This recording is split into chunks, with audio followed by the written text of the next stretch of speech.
Hello, hello, hello again, everybody. I got a kind of a bash video. Now, I shouldn't say bash video, but I have a video that I want to go over Paul Thurrott's newest blog post titled How Apple Can Fix the iPad in 2011. Now, everybody knows that John Gruber touched on this.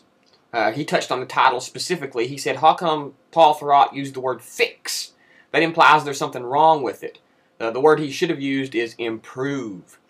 So, alright, Paul, you win, okay? You win, you got people's attention, you got people coming to the blog to read it, so you win. You win, you have accomplished your goal of grabbing people's attention. I just want you to understand that you're using Apple to grab people's attention. The same way that back in the day I used Windows to grab people's attention. I bashed Windows and that got people's attention. And you're doing the same thing with Apple, and it's getting people's attention. And I understand that, okay? I get that. I get where you're coming from. Been there, done that, still do that. But I digress. That doesn't change the way I feel about what you've written. I do have a few strong opinions about what you've written, so I figure, why not discuss them in a new video? As I said, you've been mentioned by John Gruber. They mentioned this blog post on MacBreak Weekly, so you've accomplished your goal, so now let me feed into the bullshit and play into your little web, you know, like everybody else. So here we go. It says, millions of people have foolishly jumped on the iPad bandwagon too soon, adopting a device that is too expensive, too heavy, too big, and too limited. Those buyers will be supported by software updates for a few years at least. A few years. And that's just great, but what early adopters are going to miss out on are the more fundamental changes that Apple makes to the new iPad hardware that's coming down the pike. You can say that about any device and any new adopter, Paul. Come on, really? And if Apple is truly serious, he says, about keeping its lead in the market for tablet-type computers, here are some changes it will need to make in time for the second-generation iPad, now expected to hit sometime after the holidays. So that's the general overview of his blog. Now he's going to go through and break down pricing and stuff like that, how big it is. So let's start with pricing and what he says about pricing. The one major change, he says, Apple will institute in the existing iPad models is the price, which is far too high for a device that is essentially a large-screen iPod Touch. It's far too expensive for the amount of storage provided with each device. Looking at the current lineup, the device should start at $299 and go up from there. This would make them more competitive with the netbook class computers which they currently compete. Hold on, Paul. If the iPad is too expensive, what does that make the Android Galaxy Tab? What does it make that? Because it costs more than the iPad if you don't get a contract. And what about the other Android tablets out there? The only Android tablet you're going to get for $299 is something that runs a phone operating system, not one designed for a tablet. So I don't understand what you're talking about price, because if the Apple iPad is overpriced, then I consider the Galaxy Tab and all these cheap Android tablets really overpriced. It's not fair to say the Apple iPad is overpriced when it's clearly the cheapest thing on the market. Really the only thing on the market. Anything else on the market is going to be more expensive, Galaxy Tab, or it's going to run a cheap version of the Android phone OS that you can't even access the fucking Android store on. Okay? And don't even get me started on Windows. They're so far behind. They're so far behind that they're gone. They're done. Windows 7 phone might be a marginal success. It might sell enough to stay around. They might end up adopting this OS onto other platforms like the Courier. If they come out with a tablet, maybe they'll put it on a tablet. But as of now, they got their feet up their ass. They ain't going nowhere. And let's go on. It says, lower prices are given. And I'm sure Apple will lower their price for the next generation. Okay? Even if they don't lower their price, I'm sure there will be more features added. So technically, in a sense, you get more features for the same price. It is cheaper. There is one aspect of the iPad, he says, that is uniquely un-Apple. There's just too many product versions. Apple currently sells 6 different iPads, 6 different iPads, 3 with Wi-Fi only and 3 with 3G wireless networking as well.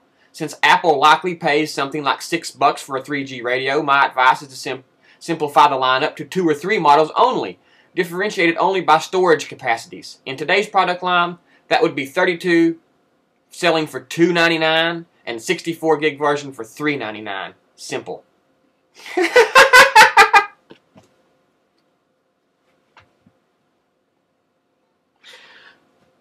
Okay, he wants a 32 gig version and a 64 gig version only. And he wants the 32 gig version to be $299.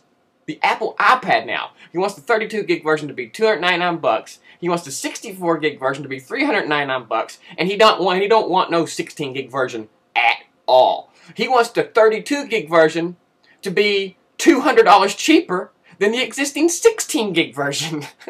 Are you serious, Paul? Don't you think you're reaching a little fucking high there, buddy? Because when I look around at the prices of all the other Android tablets and wannabe poser iPads, I don't see anything. I don't see a 64 gig version for $399 that can do what the iPad does, that has the store and the ecosystem that the iPad does. You can buy something cheaper, but that's what you're getting. You're getting something lacking, something cheaper. You're suggesting Apple kill off the 16 gig version and only have a 32 gig and 64 gig version, and that is fucking ridiculous, Paul. If Apple could make the 32 gig version sell for $299, they could make a 16 gig version sell for $199. And if they could have a 16 gig version for $199, boy, wouldn't that tickle your toes. So I don't understand why you think a 16 gig version is a bad idea if Apple could possibly get the prices of the 32 gig version down to $299. The 16 gig version would be a fucking giveaway almost. So you're being completely irrational here. Too many versions of the iPad. There's only 2 versions of the iPad. There's a Wi-Fi version and a Wi-Fi and 3G version. That's it. 2 versions. There's not 6, Paul. 2. And of those 2 versions, you can get different storage capacities. You can get a Wi-Fi only with 16, 32, or 64 gig storage, or you can get a Wi-Fi 3G with 16, 32, or 64 gig storage. You're not going to convince me. You're not going to convince me that because something has a different storage option that it's a completely different model. I mean, that's bullshit. If that was the case, then Apple sells 20 fucking different types of laptops and not just 4. So don't be ridiculous, Paul. There's 2 types of iPads, Wi-Fi and 3G. You can get different storage versions of each. So don't come in here with that bullshit. They got 6 versions. You're full of shit there, buddy. I'm sorry. Excuse the language. So now let's move on to form factor. I'm sorry I'm moving through this fast. I'm trying not to make it a freaking 100-minute video. He says the current iPad is too big and too heavy, and any refresh should use Amazon's Kindle as a guide. In fact, it should be the exact same size and weight as Amazon's device if possible. Granted, not everyone is going to want a 7-inch iPad, but this model, positioned squarely between the iPod Touch and currently a 10-inch iPad, would provide a perfect middle ground, especially for those who will continue to use the iPad for consumption purposes only. And that would provide an opening for the larger device to turn into a more mainstream computing device. So let me ask you this, Paul. If you want Apple to make their 10-inch iPad 32 gig version for $299, what would you suggest they sell their 7-inch version for? $99? I can seriously see you're completely stuck in the fucking PC world. You get everything so fucking cheap in the PC world, you can go out to Walmart and buy some pile of shit for $400 fucking dollars, take it home and hook it up, get on the internet and surf the email, and you want the same thing from fucking Apple. You want the same thing from fucking Apple, and if Apple don't give you that same $400 machine with the same exact functions, then Apple's just too fucking expensive. You see, it's always Apple is too expensive. It's never the PCs are cheap fucking PCs. It's always Apple's too expensive. And I disagree. Apples aren't too expensive. Those PCs are just fucking cheap. Okay? And for you to say that it's too big and too heavy makes me wonder if you even have your head in the game at all, because it's just £1.50 pound. £1.50. If £1.50 is too heavy for your little delicate fingers or your little delicate arms, then work out a little. Because to say the iPad is too big and too heavy implies to me that the Samsung Galaxy Tab is perfect. you like a 7-inch tablet. And the reason I think you want a 7-inch tablet is because Apple don't make a 7-inch tablet. If Apple made a 7-inch tablet and didn't make a 10-inch tablet, you'd say they needed a 10-inch tablet. You're wanting them to make a 7-inch tablet, a 7-inch version of the iPad, or iPod, whatever you want to call it. If it was a 7-inch version of one of the two, right? They would have to tweak the OS. There would have to be apps written for it. You know how Apple is. They're not going to let them just throw iPhone apps on a 7-inch tablet, or maybe the HD apps would work fine. Maybe the iPad apps would work fine, okay? But I don't think that would simplify the lineup. You complain about them having too many too many models of the iPad, too many versions of the iPad. To quote you, you said they have 6 versions of the iPad, and you want them to add a 7th with storage options and stuff like that, Wi-Fi, 3G models. So if 6 is too many, and they simplified it like you suggest, and then they added a 7-inch tablet, that would just make it more convoluted again and bring the structure back up to how many iPads would there be. So you're kind of talking in circles. You're saying they got too many iPads. They got 6 versions, which I disagree with. You say they got 6 versions, they need to drop a few, but then in the next paragraph, you say they need to start making a 7-inch tablet as well as a 10-inch tablet. You can't say they have too many versions of the iPad in one paragraph, and then the next paragraph suggests they make another version.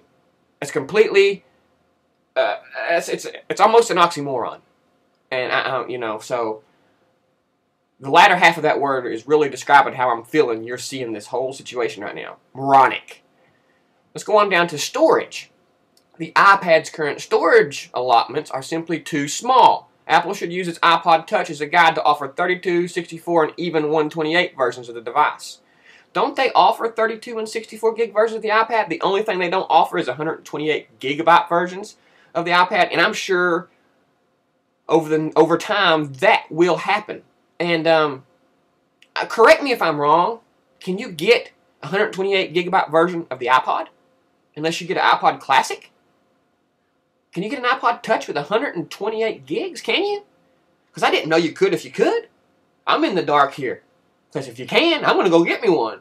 But if you can't, what the hell are you talking about? The iPod Touch comes in 32 gigs and 64 gigs. And so does the iPad. So again, what I'm seeing is you're suggesting they drop the 16 gig version. They're not going to drop their entry-level version, are they? Don't the iPod even have 8 gig versions? Or did they drop the 8 gig version? I'm not sure. I'm not up on iPods. I use my iPad. I have a 32 gig iPod Touch, the new generation, and that's it. I don't really pay attention. I don't know. Do they still make an 8 gig iPod Touch? Do they make a 128 gig iPod Touch? I don't know. All I do know is they make a 16, 32, and 64 gig iPad. And the only thing they don't make that the iPod has is, what, an 8 gig, if they still make the 8 gig.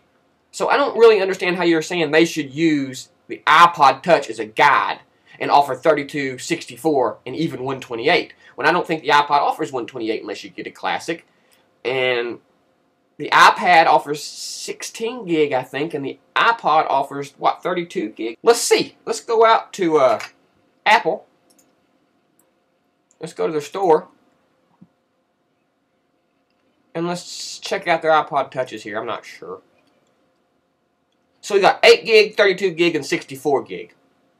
So, at first you say they have too many models. They have 16, 32, and 64 gig iPads. Too many models, you suggest. You say that's 6 versions. That's too many.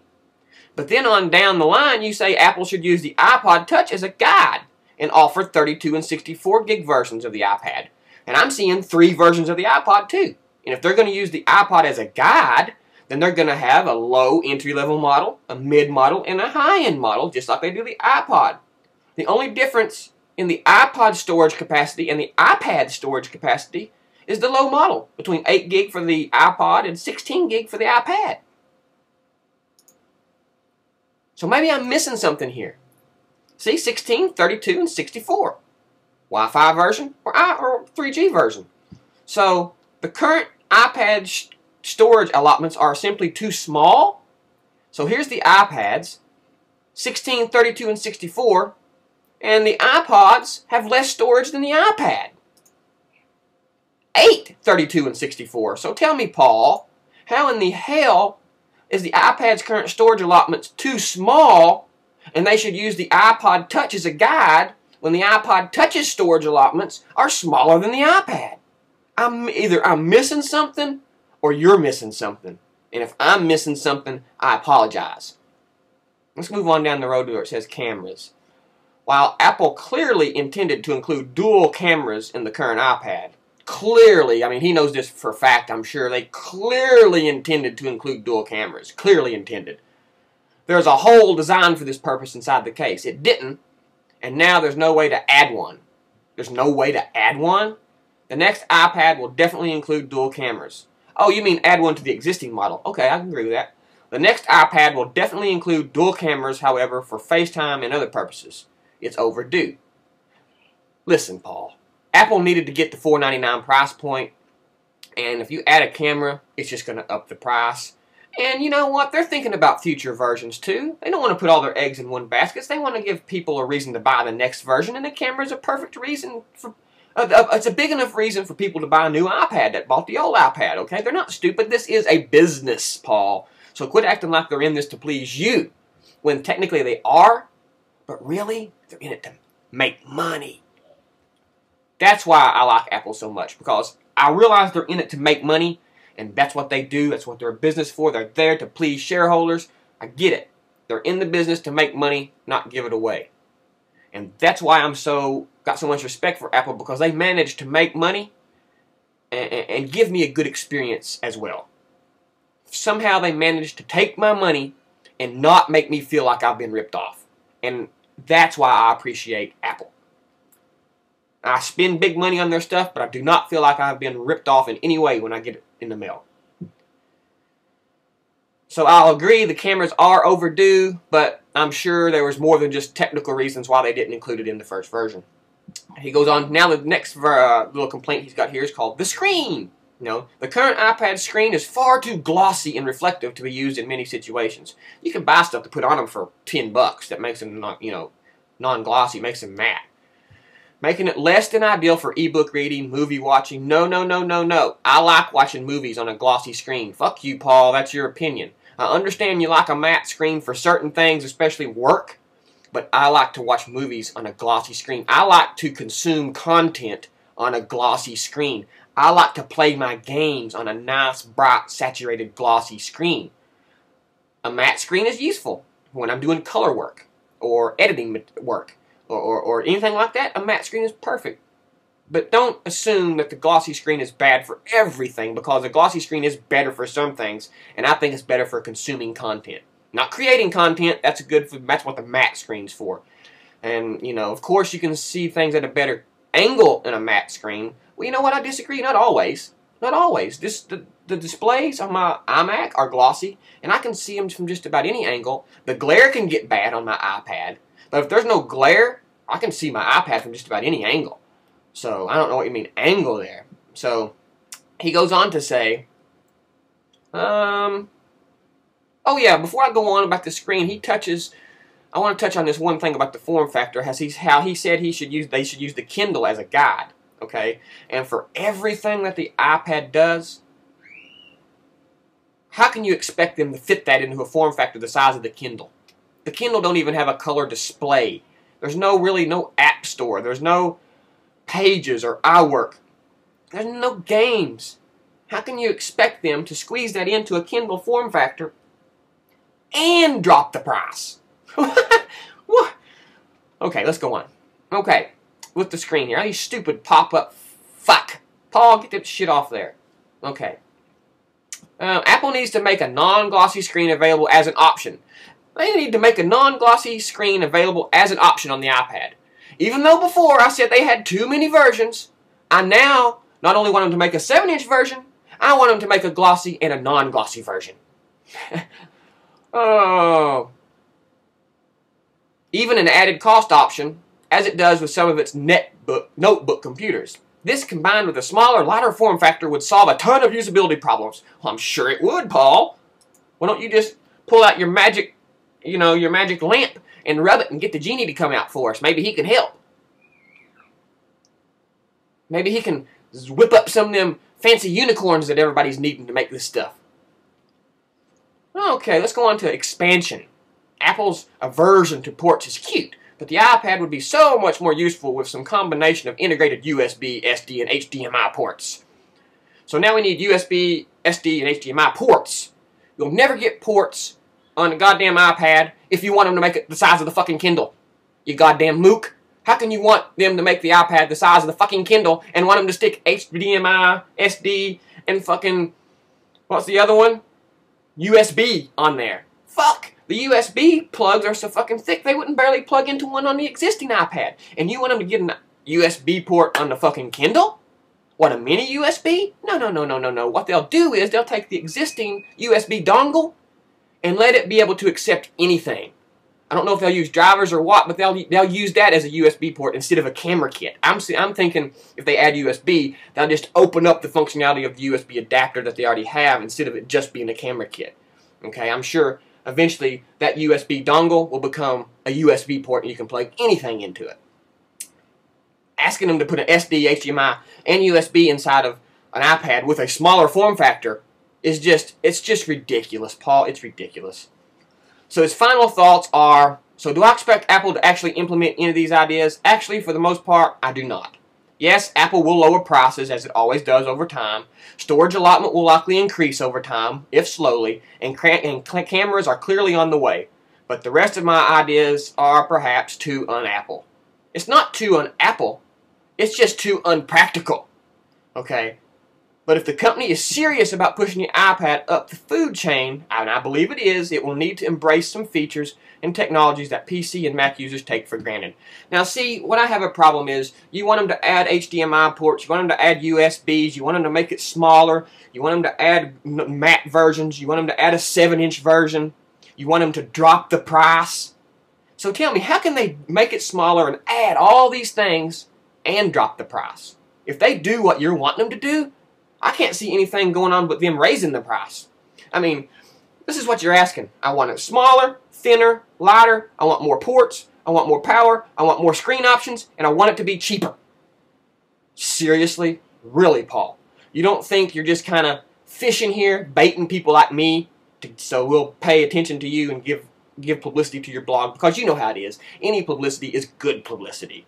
And you're getting the kind of publicity on this kind of stuff, and I wonder how fast or how soon it will be before you make another blog post like this, because boy, this was just completely and utterly out there, Paul. Some of the things you suggest are great in theory. Oh, why don't they make a matte version? Why don't they make a 7-inch version?